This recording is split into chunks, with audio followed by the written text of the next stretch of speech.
મોટા વરાછામાં school van driver દ્વારા ધોરણ 11ની વિદ્યાર્થીનીનું અપહરણ અને છેડતીનો પ્રયાસ.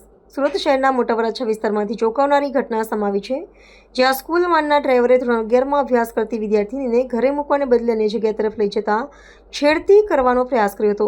ઘટના બાદ સ્થાનિક લોકોએ દખલગીરી કરી યુવતીને નરાધમની ચુંગાલમાંથી બચાવી હતી. મળતી માહિતી મુજબ વિદ્યાર્થીની રોજની જેમ શાળાની વાનમાં ઘર તરફ જઈ રહી હતી, પરંતુ ડ્રાઈવરે વાનનો રસ્તો બદલી અન્ય જગ્યાએ લઈ જવાનો પ્રયત્ન કર્યો હતો. સ્થિતિનો ભાન થતાં વિદ્યાર્થીએ બૂમાબૂમ શરૂ કરી દીધી હતી. બાળકીના ચીસાચીસ સાંભળીને નજીકમાં રહેતા લોકોએ વાનનો પીછો કર્યો અને વાનને રોકી નરાધમ ડ્રાઈવરને પકડી લીધો.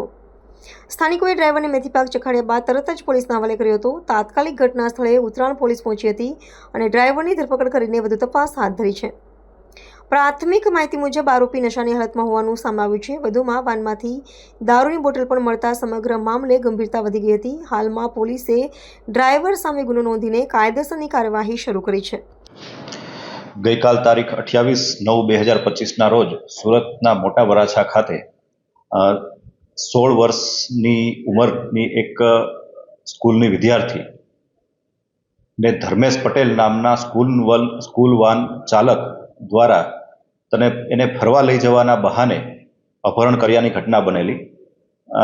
આજુબાજુમાં રહેતા લોકો દ્વારા બૂમાબૂમ કરતા તેને પકડી પાડવામાં આવેલો અને ઉત્તરાયણ પોલીસ સ્ટેશન દ્વારા આરોપીને પકડી કાયદેસર કાર્યવાહી હાથ ધરવામાં આવેલી છે.